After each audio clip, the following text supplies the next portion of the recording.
What makes a warrior priest so fierce that he literally becomes famous for never leaving God's presence? Most people know Aaron as Israel's first high priest, but his son Eleazar, his story is buried in the shadows of Scripture, yet it's packed with divine encounters, supernatural fire, and battles that would make your heart race. Today, we're uncovering the complete saga of the man who carried God's presence into the most dangerous moments in Israel's history and discovering why his legacy changed everything about how we understand true spiritual warfare. But before we dive in, if this type of content helps you unwind or pass the time, consider liking and subscribing if you haven't already. It helps a lot. Also, let us know where you're watching from and what time it is. We're building a global community here. So without further ado, let's begin, shall we? The Anointed House, Aaron's Legacy, and the Priesthood of Fire. In the wilderness, beneath the shadow of Sinai, something sacred took shape. God spoke to Moses with instructions that would echo through generations. A priesthood was being born, not just any priesthood, but one marked by blood, oil, and fire. At its center stood Aaron, the older brother of Moses, chosen to become the first high priest of a nation, still learning what it meant to be holy. The ordination ceremony lasted 7 days. Picture it. Aaron and his 4 sons separated from the rest of the camp, washed clean, then dressed in garments unlike anything the world had seen. Linen woven with blue, purple, and scarlet thread, gold bells at the hem, a breastplate bearing 12 stones, each representing one of the tribes. Upon Aaron's forehead, a plate of pure gold engraved with 4 Hebrew words, "Holy to the Lord." Blood marked them first. The blood of a ram touched their right ears, their right thumbs, their right big toes. This was no mere ritual. It signified that everything they heard, everything they did, everywhere they walked would belong to God. Then came the oil, poured over Aaron's head until it ran down his beard and onto his collar. The anointing oil, mixed with myrrh, cinnamon, calamus, and cassia, carried a fragrance so distinct that anyone who smelled it knew something divine had passed by. Nadab was the oldest son. Abihu came second. Then Eleazar. Finally, Ithamar. 4 young men standing beside their father, receiving the same marks of blood and oil, entering into a covenant that would define not just their lives, but the spiritual rhythm of an entire nation. The altar became their domain.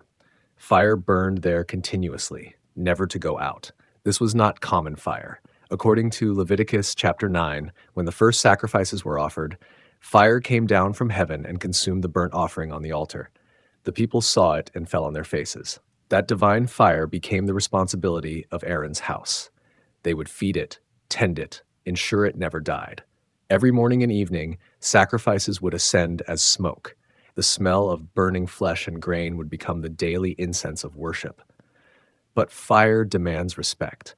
Fire that comes from God requires absolute obedience. The priesthood carried a weight no other role in the camp could match. They stood between the holy and the common, between life and death, between God's favor and his judgment. One wrong step, one moment of carelessness or presumption, and the very fire they tended could become their executioner. Eleazar watched all of this unfold. He was young, perhaps in his early 20s, when the priesthood began. He saw his father transformed from Moses' spokesperson into the mediator of an entire nation. He learned the rituals, how to approach the altar, how to handle the sacred vessels, how to distinguish clean from unclean, how to enter the holy place without dying. The tabernacle itself was a study in boundaries. Curtains separated court from holy place. A veil separated holy place from the most holy where the Ark of the Covenant rested. Only his father could enter there, and only once a year on the Day of Atonement. The rhythm became familiar. Morning sacrifice, evening sacrifice, grain offerings, peace offerings, sin offerings, the smell of blood, the crackle of fat on the flames, the smoke rising in the desert air. Eleazar learned to move with precision. In the priesthood, there was no room for innovation or personal interpretation.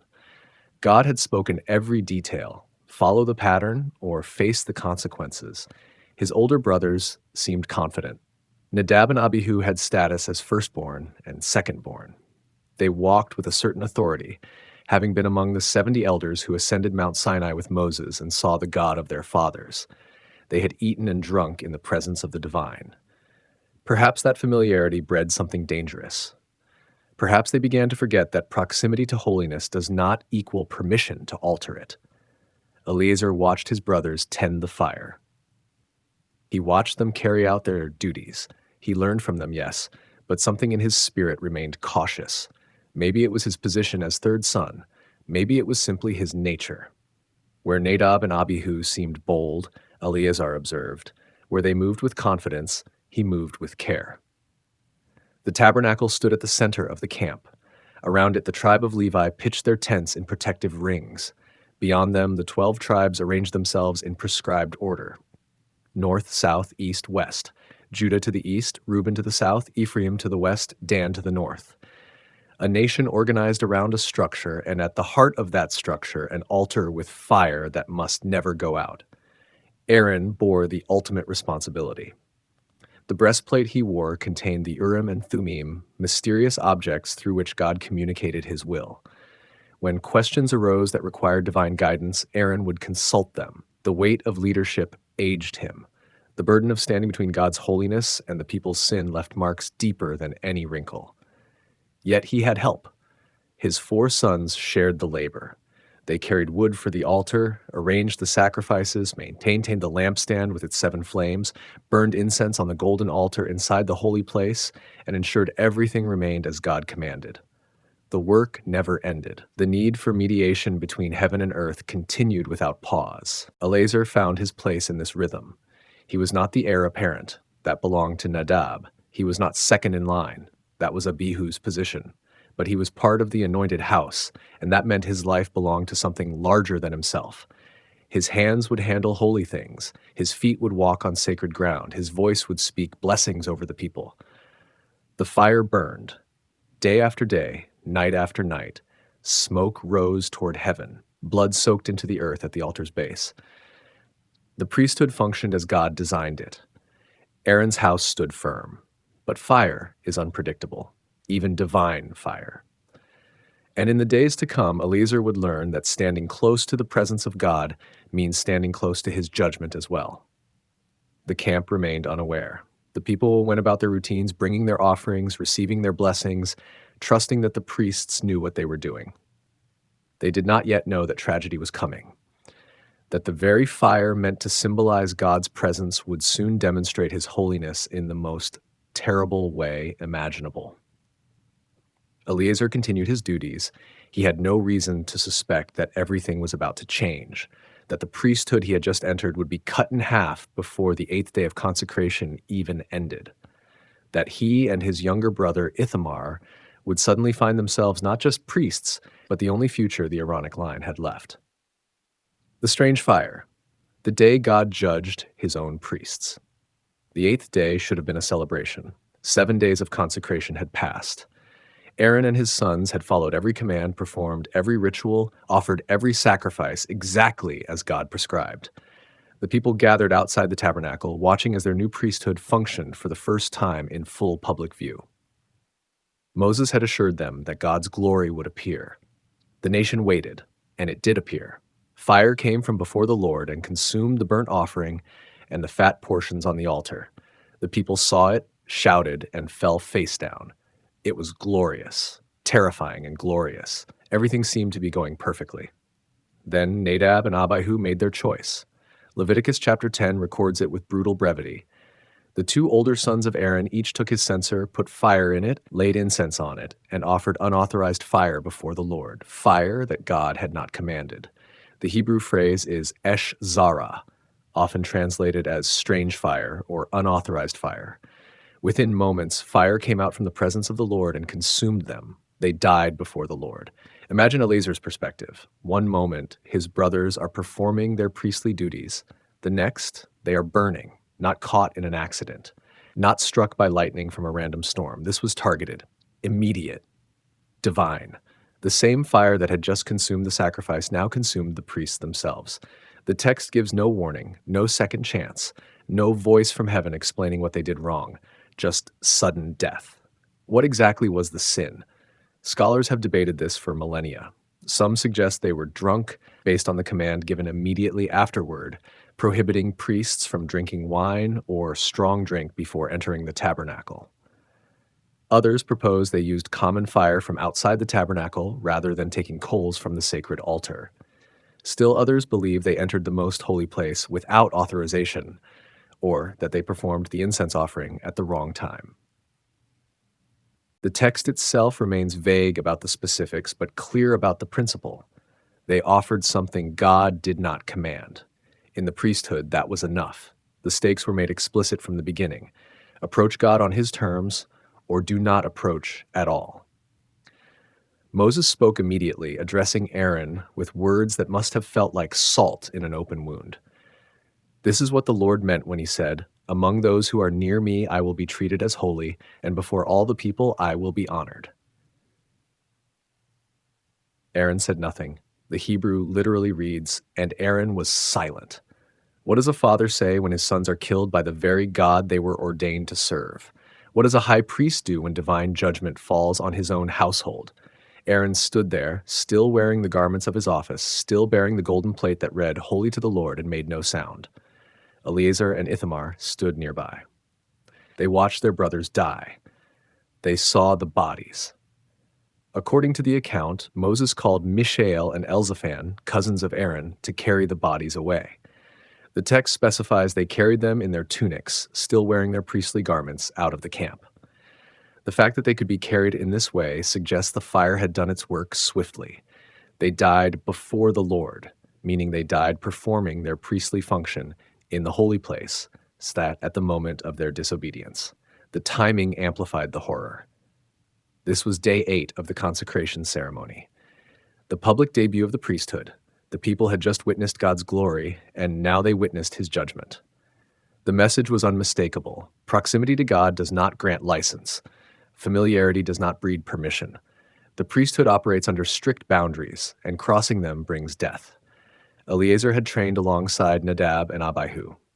He had learned the same rituals, handled the same sacred objects, breathed the same incense-thick air of the holy place. The difference between him standing alive and them lying dead was obedience. They innovated, he did not. They presumed, he waited.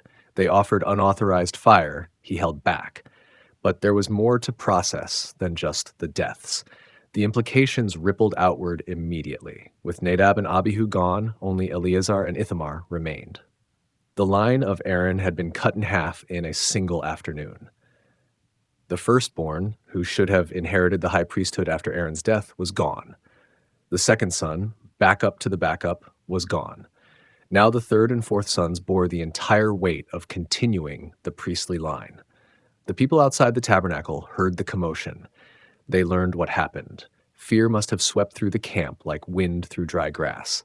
If God would strike down his own ordained priests for a single act of disobedience, what hope did ordinary people have?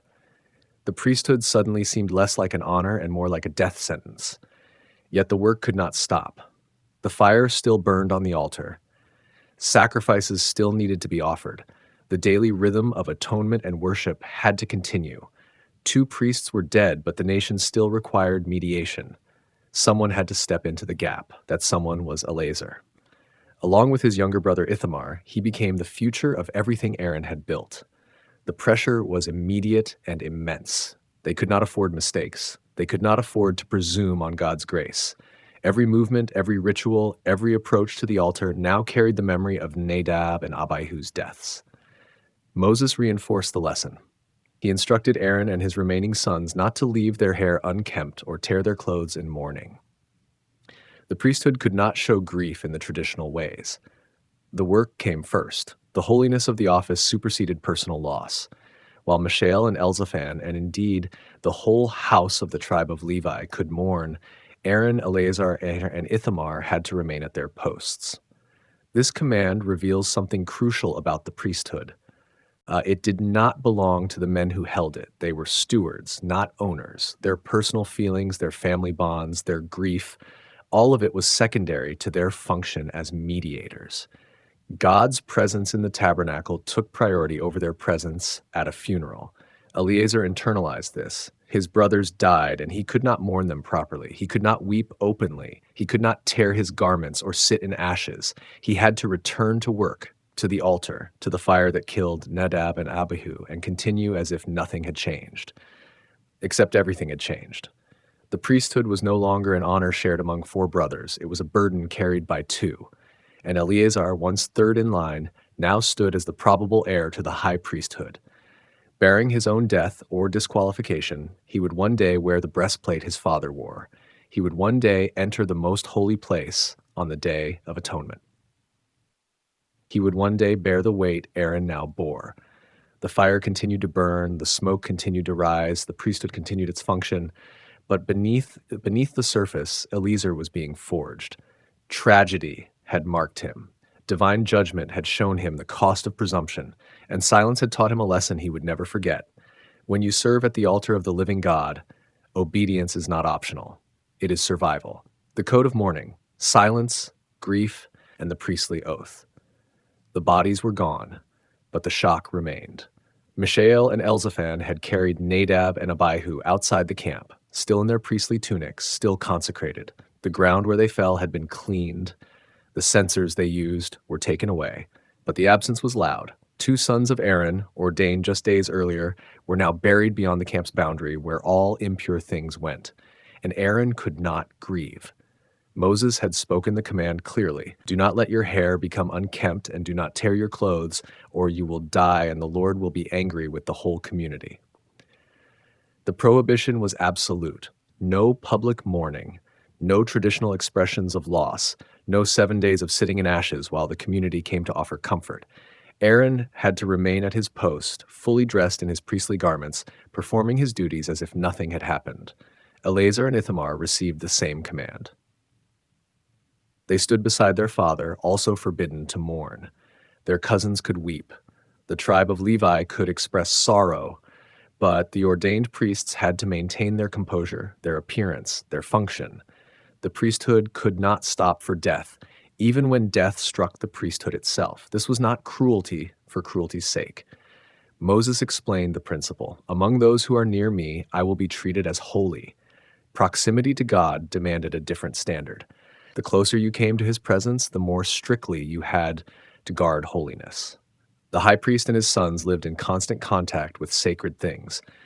Their lives were not their own, their grief was not their own, their time was not their own. Eleazar learned what it meant to distinguish between holy and common, between clean and unclean, between the priesthood and the people. This distinction ran through everything: the food he could eat, the people he could touch, the places he could go, the emotions he could express. Being set apart meant being different, sometimes painfully so.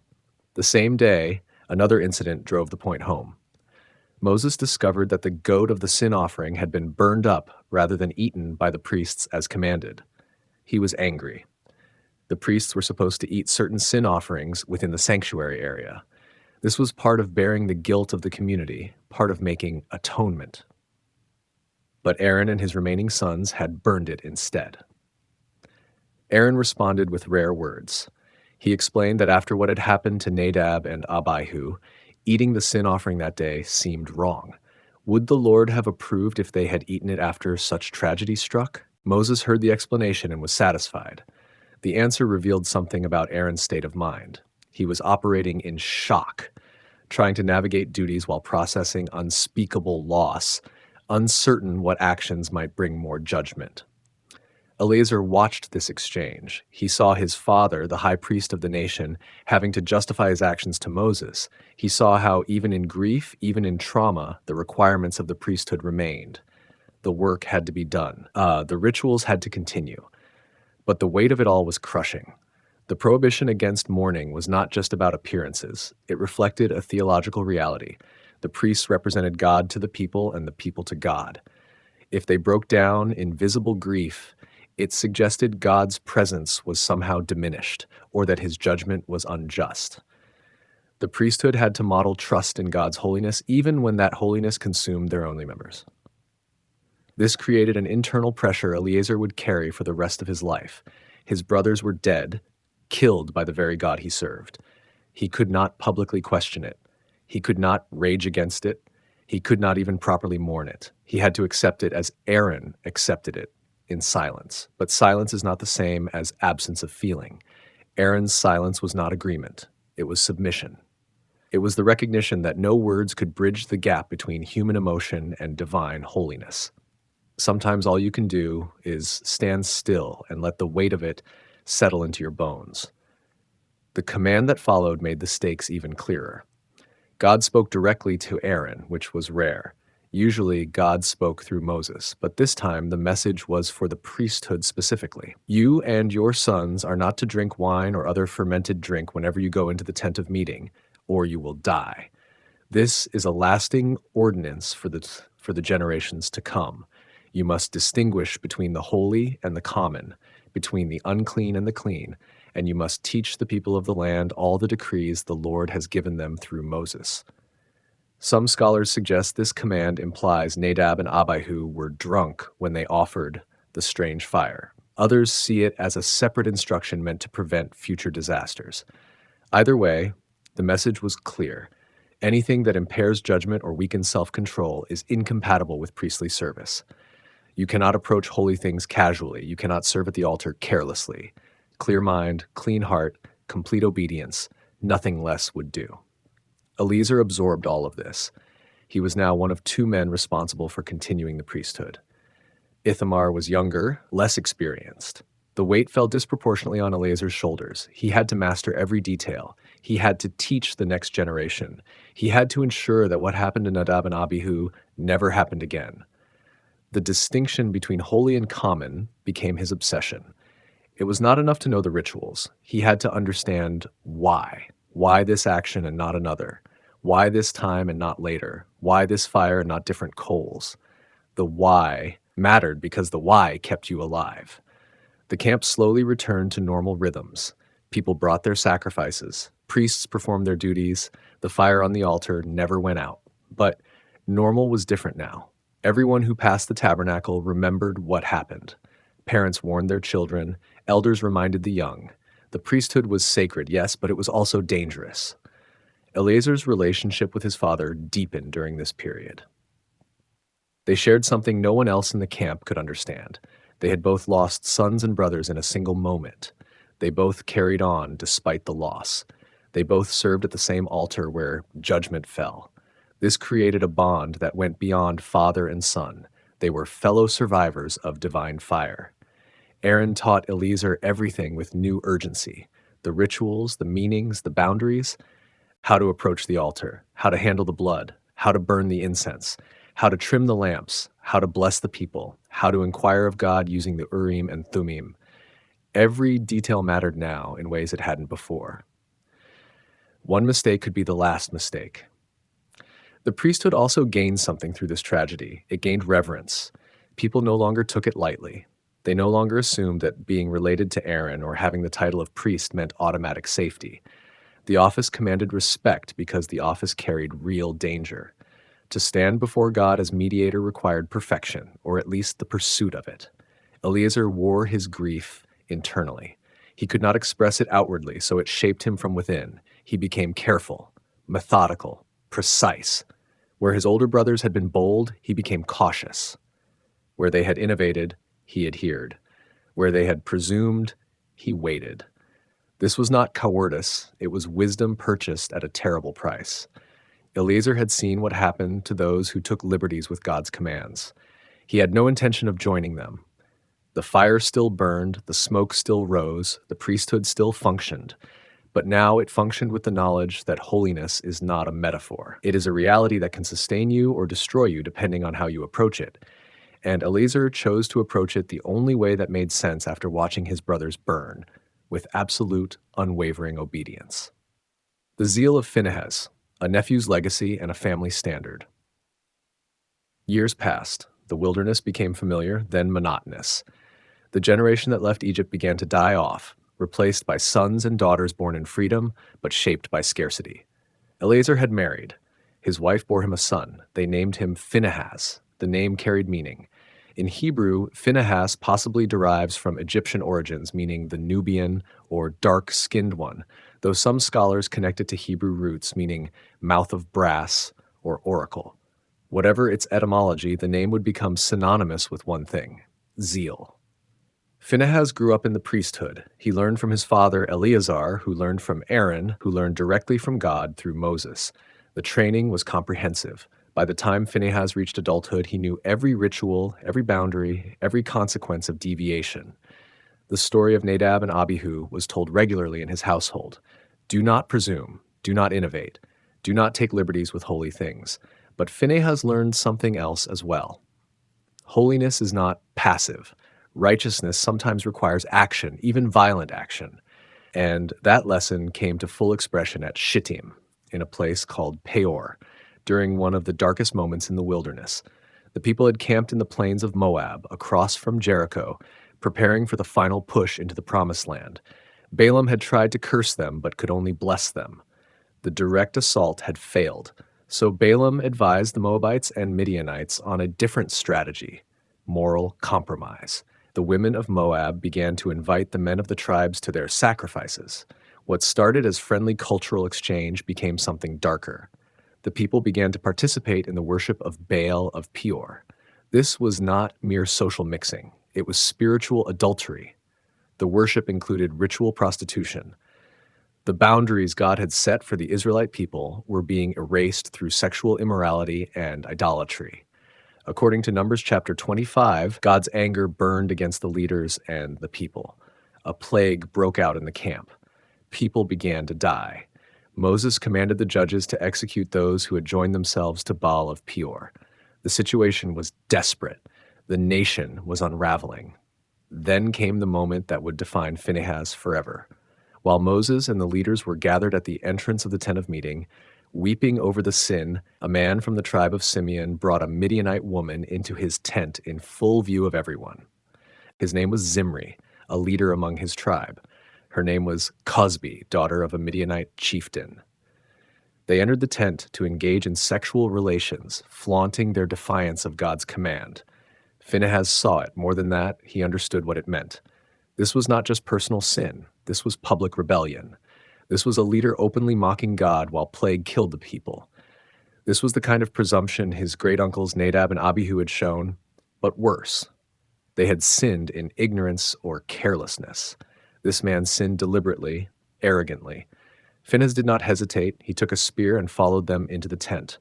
While they were together, he drove the spear through both of them, through the man and into the woman. They died instantly, and the plague stopped. 24,000 had died before Phinehas acted. The text is explicit. The moment the spear struck, the plague ceased. God's wrath was satisfied not by words or prayers alone, but by decisive action against flagrant rebellion. What followed was extraordinary. God spoke to Moses with a proclamation about Phinehas. He was zealous for my honor among them, so that in my zeal I did not put an end to the people altogether. Therefore tell him I am making my covenant of peace with him. He and his descendants will have a covenant of a lasting priesthood, because he was zealous for the honor of his God and made atonement for the people. A covenant of peace given for an act of violence. A perpetual priesthood promised, because a young priest refused to tolerate open sin against God. Phinehas received what many scholars call the eternal priesthood, a confirmation that the high priesthood would remain in his line specifically, not just in Eleazar's line generally. Eleazar must have felt complex emotions. Pride, certainly. His son had acted when others froze. Phinehas had demonstrated the kind of commitment to God's holiness that the priesthood required. But perhaps also fear. The line between righteous zeal and presumptuous violence is thin. Phinehas had walked it perfectly, but one wrong step and he could have become another Nadab, another Abihu. The incident at Peor established a pattern for Eleazar's line. Where Aaron's house had been marked by tragedy and caution, Phinehas's house would be marked by action and zeal. The two impulses balanced each other. Eleazar's careful obedience prevented reckless innovation.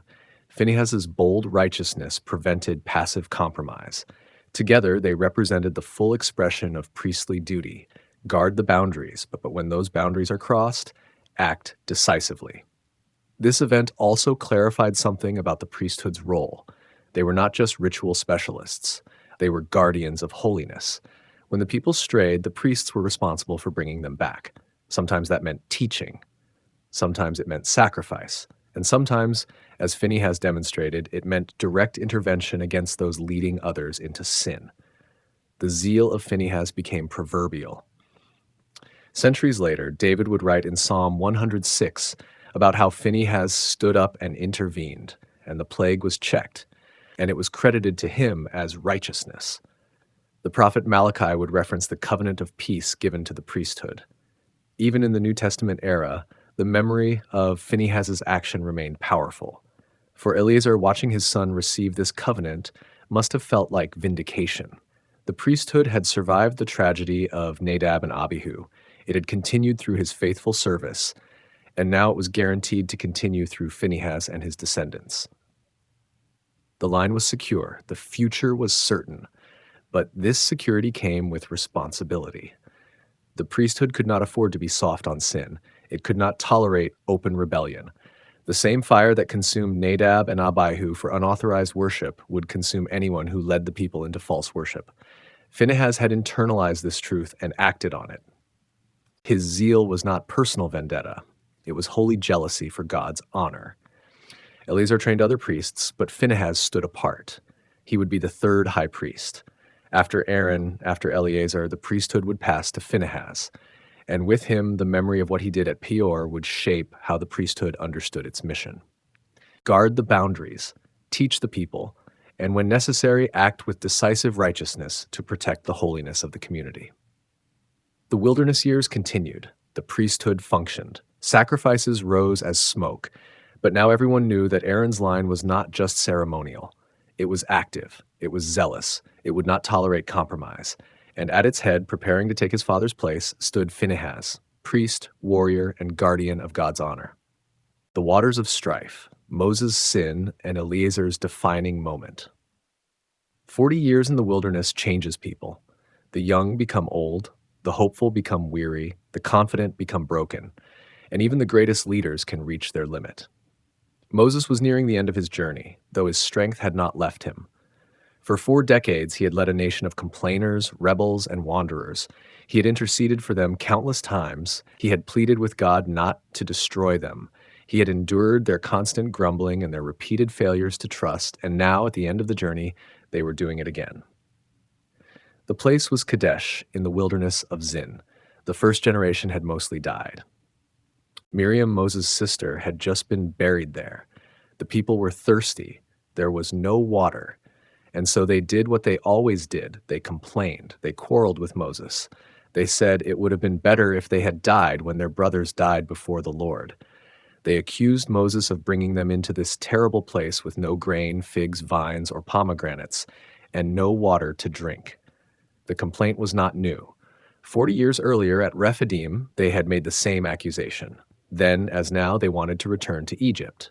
Moses and Aaron went from the assembly to the entrance of the tent of meeting and fell face down. This had become their posture.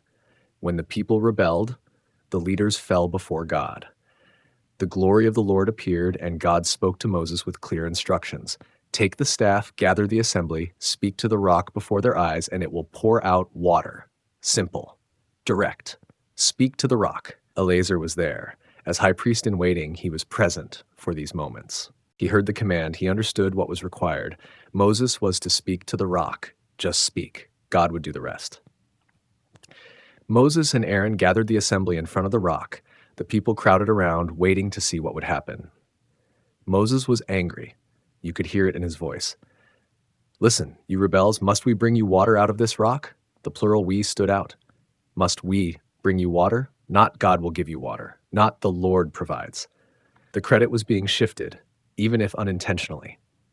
Then Moses raised his hand and struck the rock twice with the staff. Water gushed out, abundant and sufficient for the people and their livestock. The miracle happened. The need was met, but something was wrong. God spoke to Moses and Aaron immediately afterward. The words were devastating. Because you did not trust in me enough to honor me as holy in the sight of the people, you will not bring this community into the land I am giving them. The sentence was final. Moses and Aaron, who had led the people for 40 years, would not enter the promised land. They would die in the wilderness. The reason? They did not honor God as holy before the people. They did not follow the command exactly as given. Moses struck the rock instead of speaking to it, and in his anger, he took partial credit for the miracle. Eleazar witnessed all of this. He saw the miracle, he saw the water flow, he saw the judgment fall, and he understood something profound. Even the greatest leaders are not exempt from the requirements of holiness. Even Moses, who spoke with God face to face, could not deviate from God's commands without consequence. The contrast with the earlier incident at Rephidim is striking. There, God had commanded Moses to strike the rock. He did, and water came out. No problem. But here at Kadesh, the command was different. Speak to the rock. The change was intentional. The rock had already been struck once. Now it needed only a word. Striking it again suggested that the first striking was insufficient, or that additional human effort was required. It muddied the message. Some rabbinic traditions emphasize Moses' anger as the core issue. He called the people rebels. He spoke in frustration rather than faith. His emotional state compromised his ability to represent God accurately. Others focus on the we in his statement, suggesting he took credit that belonged to God alone. Still others point to the double strike, seeing it as lack of faith that one strike would be enough, or as outright disobedience since God had said to speak, not strike. Whatever the exact nature of the sin, the result was clear. Moses and Aaron would not enter the land. The water that saved the people became the water that condemned their leaders. The place was named Meribah, meaning quarreling or strife, but it could also be called the place where even giants fall. Eleazar's role in this moment is often overlooked. The text does not mention him acting. It does not record him speaking. He was simply present, observing, learning. But his presence was significant. He was being prepared. With Aaron's death now certain, Eleazar needed to understand what it meant to carry the high priesthood forward.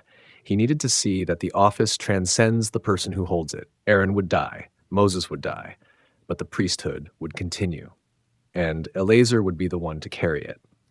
The incident also taught him about the cost of anger. Moses, the meekest man on earth, according to Numbers chapter 12, lost his composure. One moment of frustration, one instance of speaking in anger rather than faith, and it cost him the promised land. Eleazar would carry this lesson forward. As high priest, he could not afford emotional outbursts. He could not allow frustration to compromise his service. The priesthood required constant self-control, constant awareness, constant submission to God's specific commands.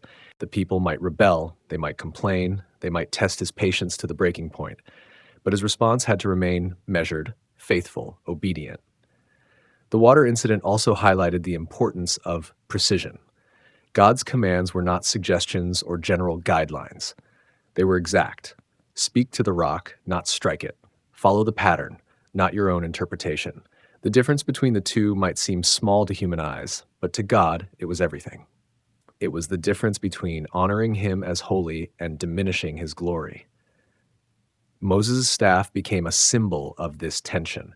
It was the same staff that had turned to a serpent before Pharaoh, the same staff that parted the Red Sea, the same staff that struck the rock at Rephidim. It represented God's power channeled through human agency, but it also represented the danger of confusing the instrument with the source. The staff had no power on its own. It was just wood. The power came from God. When Moses struck the rock instead of speaking to it, he shifted focus from God's word to human action. Eleazar understood. The priesthood was similar. The garments, the rituals, the sacrifices, none of it had power on its own. Everything depended on God's presence and God's acceptance. The moment a priest began to trust in the ritual itself rather than the God behind the ritual, danger followed. Nadab and Abihu had trusted their own judgment. Moses had trusted his staff. Both were mistakes.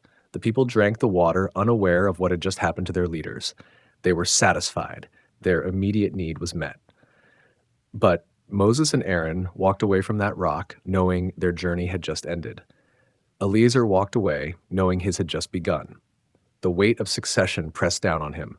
He would soon be high priest, not by choice but by necessity. His father would die.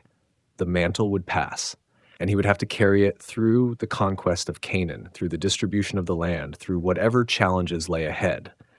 The priesthood could not pause for grief or uncertainty. It had to continue. Moses' sin at Meribah also revealed something about God's standards for leadership. Those who represent God publicly are held to higher accountability.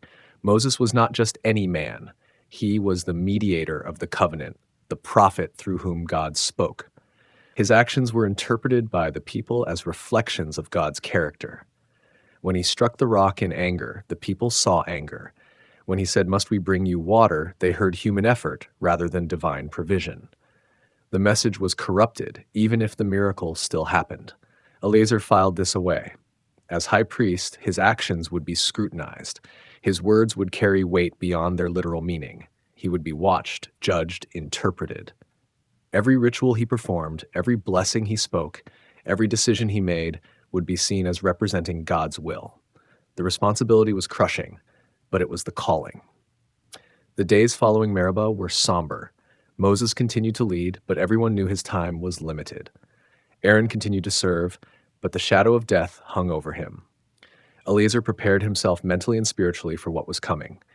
He reviewed every ritual. He prayed for wisdom. He sought to understand not just the mechanics of the priesthood, but its heart. The water flowed at Meribah. Life continued.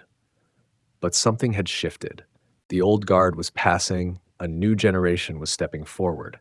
And Eleazar, third son of Aaron, once overshadowed by his older brothers, now stood on the threshold of becoming the spiritual leader of the nation. The journey from consecration to catastrophe to calling was nearly complete. One more step remained. The mountain where his father would die, and he would receive the full weight of the priesthood. The rod of God, Eleazar's silent obedience, and the miracle seeker. The staff of Aaron was no ordinary piece of wood. It had budded. It had produced blossoms. It had yielded almonds, all in a single night, while the staffs of the other tribal leaders remained dead wood. This miracle, recorded in Numbers chapter 17, had settled the question of who had authority to approach God. The tribe of Levi, the house of Aaron, these were God's chosen instruments. The rod was kept in the tabernacle as a permanent reminder. When the crisis at Meribah unfolded, someone had to retrieve the staff. The text does not specify who, but tradition and logic suggest it was Eleazar. As the senior serving priest after Aaron, and as the one being groomed for succession, Eleazar would have been responsible for handling the sacred objects.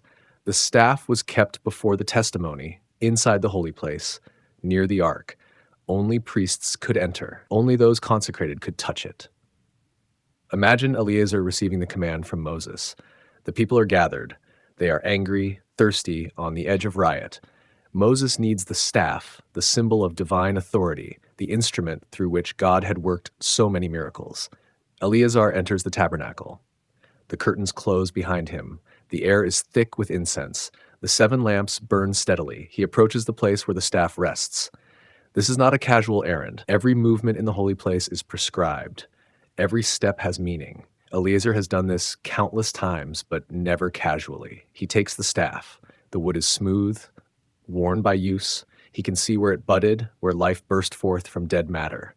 The staff is a testimony to God's power and God's choice. It does not belong to Moses. It does not belong to Aaron. It belongs to God, who allows his servants to use it for his purposes.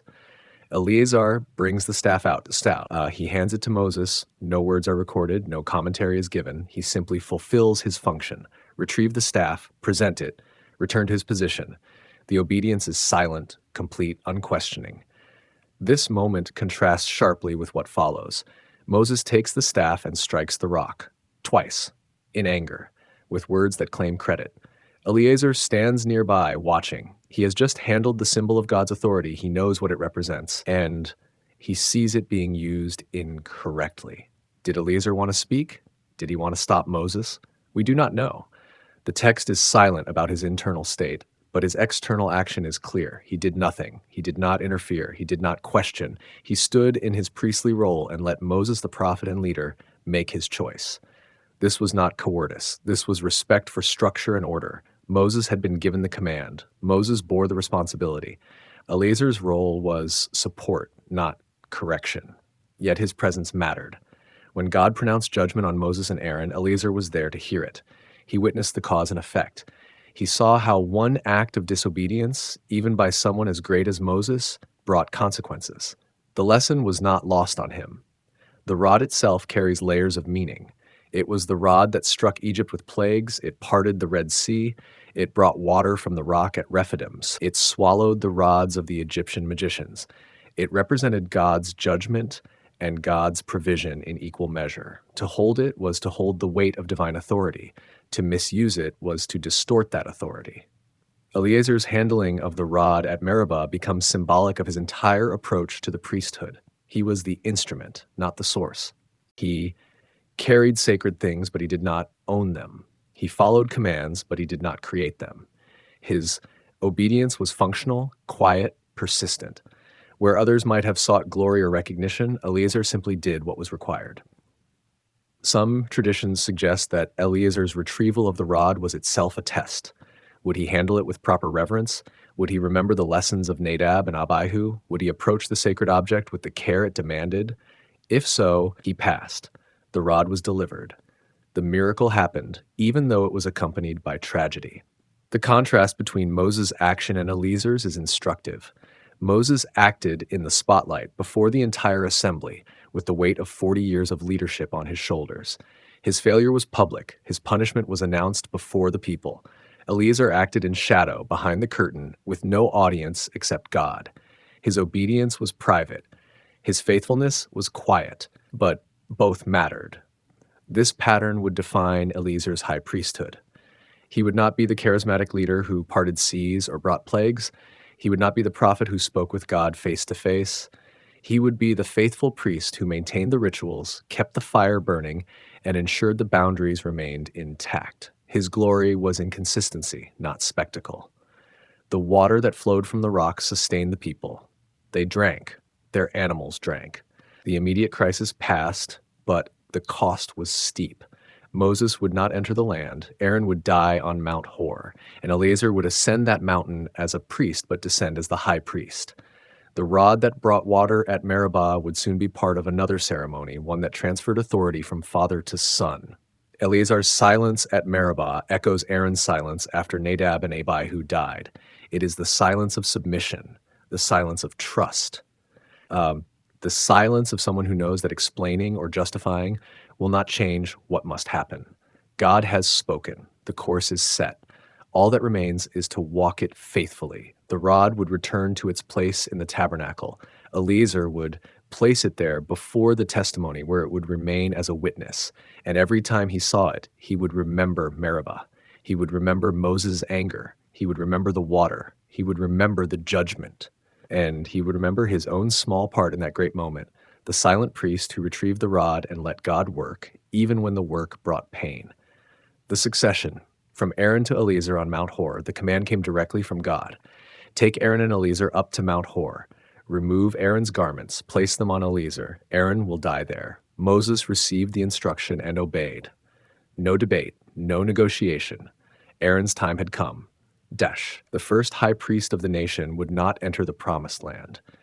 His disobedience at Meribah, standing with Moses in that moment of failure, sealed his fate. But the priesthood could not die with him. It had to continue. And Eleazar was the bridge. Mount Hor stood near the border of Edom. The people had tried to pass through Edomite territory, but their request was refused. Now they camped in sight of the mountain where Aaron would breathe his last. The whole community knew something was happening. Moses, Aaron, and Eleazar left the camp together. 3 men ascended. Only 2 would return. Imagine the walk. Father and son climbing a mountain, knowing it is their last journey together. Moses leading, his staff in hand, his face set toward the task. Aaron, 123 years old, still strong enough to climb, but aware this is the end. And Eleazar carrying whatever priestly implements they needed, that his mind racing with what was about to happen. They did not speak much, perhaps. What do you say when you know the conversation has an ending measured in hours? Aaron had trained Eleazar for decades. Every ritual, every boundary, every lesson had been passed down. But knowing something intellectually is different from bearing it in reality. Eleazar was about to become high priest not by gradual transition, but by immediate necessity. His father would die, he would dress in his father's garments, and he would carry the weight alone. The ascent took time. The mountain was high enough to be seen from a distance. The path was steep. They climbed through scrub brush and rock, the desert heat pressing down on them. Moses was silent, focused on the task God had given him. Aaron, now 123 years old, according to Numbers chapter 33, may have looked back at the camp below, the tents of the nation he had served for so long. Eleazar kept his eyes forward, step by step, moving toward his destiny. When they reached the summit, Moses began the ceremony. This was not rushed. This was not casual. This was the transfer of the high priesthood, and it required dignity. Moses removed Aaron's outer garments first, the robe with the bells and pomegranates. The sound of those bells had announced Aaron's movements in the holy place for 40 years. Now they fell silent. The ephod came next, with its gold and blue and purple and scarlet thread. The breastplate with 12 stones, representing the 12 tribes, was lifted over Aaron's head. The turban with its golden plate reading "Holy to the Lord" was removed. Aaron stood in his undertunic, stripped of the symbols of his office. For the first time in 4 decades, he was just a man, just a father, just someone who had served and now was finished serving. The vulnerability of that moment must have been profound. Everything that defined his public identity had been removed.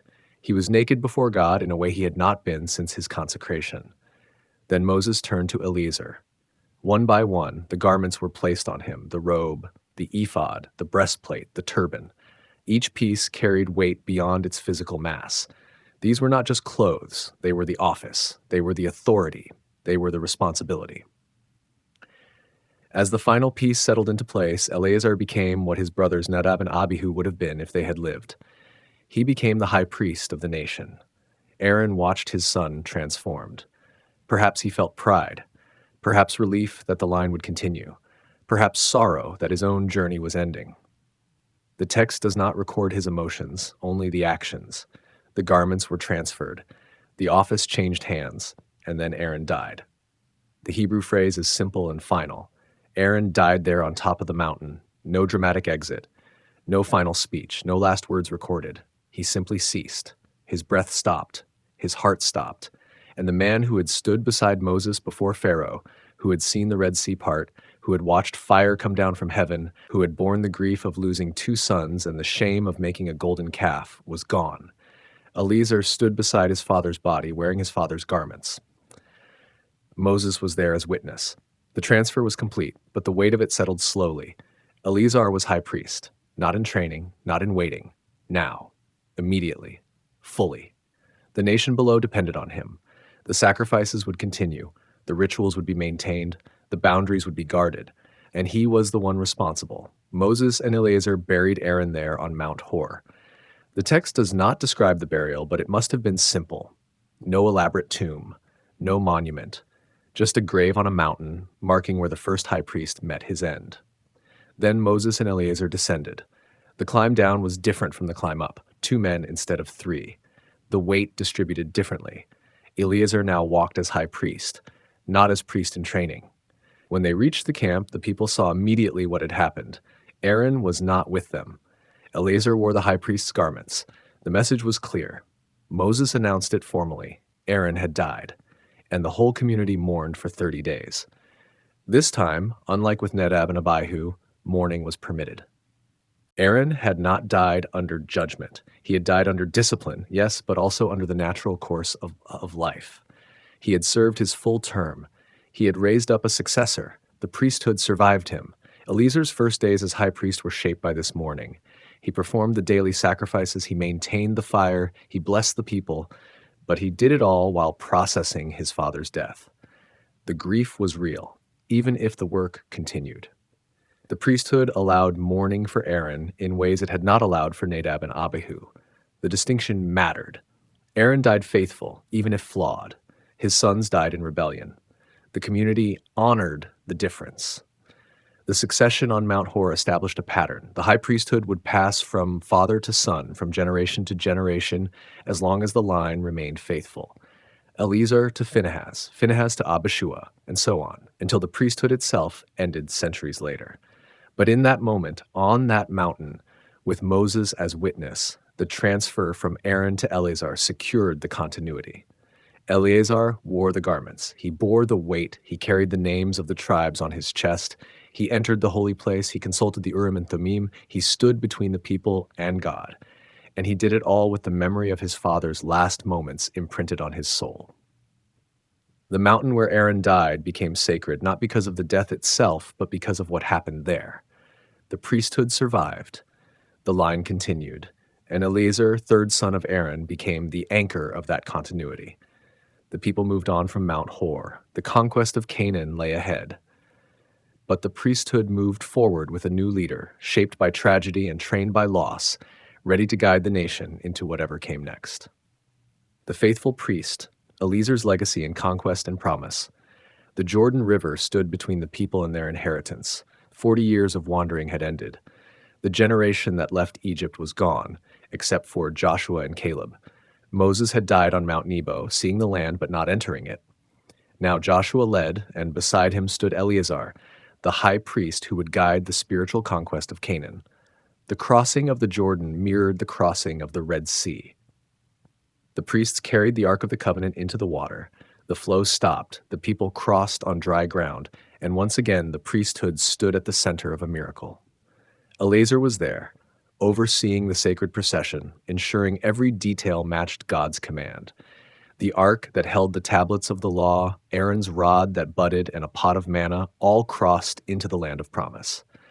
The priesthood crossed with it. The conquest began at Jericho. The walls fell after the priests marched around the city for 7 days, blowing trumpets. Again, the priesthood was not separate from the battle. They were integral to it. Eleazar's role was to maintain the spiritual foundation while Joshua handled the military strategy. The two worked in tandem. Joshua consulted Eleazar when decisions required divine guidance. Eleazar used the Urim and Thummim, the mysterious stones kept in the breastplate, to seek God's direction on matters requiring clear answers. The Urim and Thummim are never fully explained in Scripture. They were objects used to determine God's yes or no answers to specific questions. How they worked remains debated. Some suggest they were stones that lit up or changed color. Others propose they were cast like lots. Whatever the mechanism, they represented God's direct communication with the high priest. Eleazar bore the responsibility of using them accurately and interpreting them faithfully. During the conquest, divine guidance shaped critical decisions through the priesthood. Which city to attack next, whether to engage in battle or wait, how to handle disputes among the tribes. Though Scripture does not detail every instance, Eleazar became the spiritual compass for the nation, fulfilling the role God had established for the high priest. Joshua provided leadership and strategy, but Eleazar provided divine direction. The partnership functioned because both men understood their roles and respected each other's authority. One of the most significant moments came after the initial conquests, when it was time to divide the land. God commanded that the land be allocated by lot, but under Eleazar's oversight. Numbers chapter 34 and Joshua chapters 14 through 21 describe the process. Eleazar, along with Joshua, distributed the inheritance to the 9.5 tribes west of the Jordan. The lots were cast before the Lord at Shiloh, where the tabernacle had been set up. The allocation was not random, it was supervised. Eleazar ensured that the process honored God's promises to each tribe. Judah received its portion, Simeon within Judah's territory. Zebulun, Issachar, Asher, Naphtali, Manasseh, Ephraim, Benjamin, and Dan each received land according to their size and need. The tribes of Reuben, Gad, and the half-tribe of Manasseh had already received their inheritance east of the Jordan, but Eleazar confirmed those allocations as well. Notably, the tribe of Levi received no land inheritance. Instead, they received cities scattered throughout the other tribes' territories, with pasture lands for their livestock. Eleazar oversaw this distribution too, ensuring his own tribe was provided for, without violating the principle that their inheritance was the Lord himself, not territory. The Levites would serve the tabernacle, teach the law, and maintain the spiritual health of the nation. Their scattered presence ensured every tribe had access to priestly guidance. Eleazar also designated the cities of refuge, 6 cities where someone who accidentally caused a death could flee for protection from the avenger of blood. These cities were distributed evenly across the land, 3 west of the Jordan, 3 east. The person would remain in the city until the death of the high priest, at which point they could return home without fear of retribution. This law tied the high priest's life to the safety of those under his protection. Eleazar's very existence provided sanctuary for the accidentally guilty. His death would become their release. The years of conquest and settlement tested Eleazar in ways different from the wilderness. In the desert, the challenges were survival and obedience. In Canaan, the challenges were spiritual compromise and idolatry. The Canaanites worshipped false gods. Their practices included ritual prostitution, child sacrifice, and divination. The temptation for the people to adopt these practices was constant. Eleazar's role was to maintain the boundaries, to teach the law, to remind the people why they were different. He trained younger priests. His son Phinehas worked alongside him, learning not just the mechanics of sacrifice, but the heart of worship. Other Levites looked to Eleazar for guidance on how to handle disputes, how to teach the law, how to maintain holiness in a land filled with spiritual danger. The priesthood expanded as the nation settled. What had been a mobile operation centered on the tabernacle became a distributed network of priests and Levites serving throughout the land. Eleazar also witnessed the fulfillment of promises. Caleb received Hebron, the city he had scouted as a spy 45 years earlier. Joshua received Timnath-Serah in the hill country of Ephraim. The land that God had sworn to give to Abraham, Isaac, and Jacob was now possessed by their descendants. The promises were not empty. The waiting had not been in vain. Every allocation of land, every city given, every boundary marked was proof that God keeps his word. But Eleazar's legacy was not just about land distribution. It was about continuity. He represented the link between Egypt and Canaan, between Aaron and Phinehas, between the wilderness and the conquest. He had seen it all: the plagues, the Exodus, the Red Sea crossing, the giving of the law at Sinai, the golden calf, the ordination of the priesthood, the deaths of Nadab and Abihu, the 40 years of wandering, Moses' death, the crossing of the Jordan, the fall of Jericho, the settlement of the tribes. He was the living memory of God's faithfulness. When Eleazar died, the text records it simply in Joshua chapter 24. Eleazar, son of Aaron, died and was buried at Gibeah, which had been allotted to his son Phinehas in the hill country of Ephraim. No age is given, no dramatic details, just a death and a burial. But the simplicity does not diminish the significance. Eleazar had fulfilled his calling. He had carried the high priesthood from wilderness to promised land. He had ensured the next generation was trained and ready. Phinehas would continue the line. The priesthood Eleazar handed to his son was different from the one Aaron handed to him. Aaron had given him a priesthood marked by tragedy and caution. Eleazar gave Phinehas a priesthood marked by victory and promise. The land was settled. The tabernacle had a permanent home at Shiloh. The people were no longer wandering. The sacrifices continued, but they continued in a land of milk and honey, not in a wilderness of want. Eleazar's legacy is one of faithful endurance. He was not flashy. He was not given to grand gestures or dramatic moments, but he was there every day, every sacrifice, every decision, every crisis. He stood in the gap between God's holiness and the people's frailty. He guarded the boundaries. He maintained the fire. He consulted the Urim and Thummim. He trained his successor. He died knowing the priesthood would survive. Centuries later, when the priesthood became corrupt and eventually ended, it would not be because Eleazar failed. It would be because later generations forgot what he remembered. They forgot that holiness has boundaries. They forgot that innovation in worship brings judgment. They forgot that the priesthood is not about personal glory, but about faithful service. They forgot Nadab and Abihu. They forgot Meribah. They forgot Mount Hor. But for his time, in his generation, Eleazar was exactly what the priesthood needed. A man shaped by tragedy who refused to be defined by it. A man who witnessed judgment but trusted in mercy.